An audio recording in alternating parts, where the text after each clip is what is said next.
from the financial regulator. But that was all history now. Because where would the market makers get money? That's the point. So if that arrangement with the central bank had worked, but again, other issues will come up, such as if the central bank is giving you money, even if it's at 0%, if you're market making and you're playing in the market, the tendency is that prices will go down. Prices go against you. It go against you. And you're market making securities that are not necessarily fundamentally backed. So it's possible that the security in your basket of market making is a security that investors want to punish for the next 2 years. Oh my! And you provide liquidity, and then you keep getting your earnings bonds. So how do you get to pay back? Are you going to pay back the central bank? How are you going to pay back the central bank? So it's not quite an approach that we think may help. The market is getting to the point where all of these initiatives that are coming on board with discussions around deepening the market, getting more securities to list, creating other securities on the back of securities that we already have. Derivatives? Which is, derivatives, deepening the market through ETFs, for example. Yes. If markets will not come to, if companies will not come to the market to list, we can as well get the companies that are already listed, put them in basket of indices that ETFs can track. By far, if you look at what happens, in most developed world, we were looking at the United States, as at May this year, they had over 2,100 ETFs, that the market is tracking with market cap of over $3.6 trillion. And the US SEC is even looking at, and if you look at the equity tracking, ETFs, tracking various benchmark multi-factor indices that are available, and you compare it to the market cap of the S&P 500, you have over 11%. Compare that to that of Nigeria, we have only 8 securities, 8 ETFs, that have been created, on the back of some indices that we have, and the 8 of them put together cannot even give us a market cap of 100 billion. By far less than less than 1% of total market capitalization. So, but we believe that all of these efforts will help eventually. As companies, fund managers will now begin to see opportunity to track indices, and get investors to list. To buy into these creating indices. ETFs is not the job of the stock exchange. It's your job at AfriInvest. Yes. So you guys bring one ETF to the market. Definitely. Give me one ETF either on banking, or consumer goods, or industrial goods. Be on the lookout for us. Before the end of the year, we shall be in the market creating an ETF.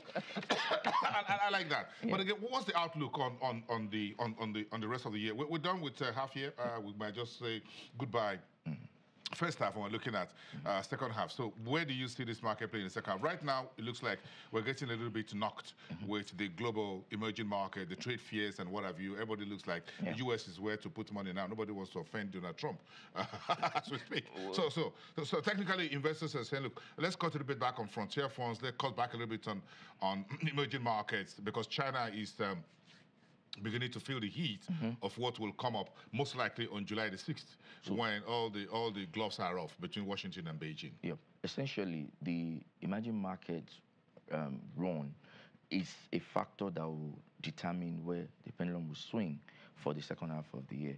We are currently doing a review of our earlier position at the beginning of the year, when we projected markets will gain 18%, by the close of the year.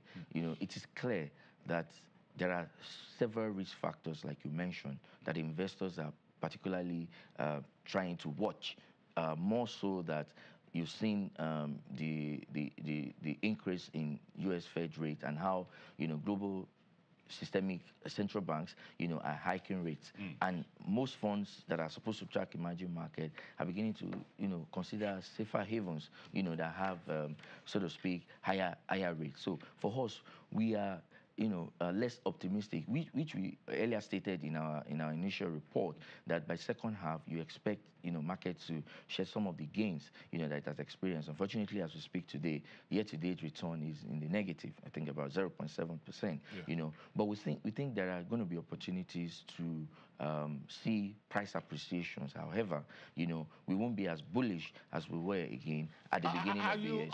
Are you encouraged in some measure by a few of the sound bites from the fiscal authorities in terms of whether there's going to be some partial privatization of the River Basin Authority, perhaps there will be some sale of some assets which are not yet clearly defined in words and on paper, and we're not sure even when BP would even be able to move in for something very aggressive to bring in you market participants on the table. You guys get your fees, investors get something to smile about, everybody looks happy at the end of the day. Well, as much as markets should be excited, or it is exciting to see the budget number, 9.1 trillion naira, but again, we are not so optimistic about the capacity of government to execute the budget, in light of the revenue fundamentals of government. If you pick a line item like other financing sources, which is a major source, we were doing an estimate for the full year 2017 numbers, and it comes across like the actual revenue number, estimated, at least from 9 months result that, was released. And other realities we got for full year was at about 3.6 trillion, and here the government is projecting to make as much as 7 trillion in terms of revenue. We think it's overtly optimistic, and the current fundamentals may not support that revenue number. So from the privatization side, our long call for government has been that we need to move away from the so-called socialist approach. The way to go is to get the private sector,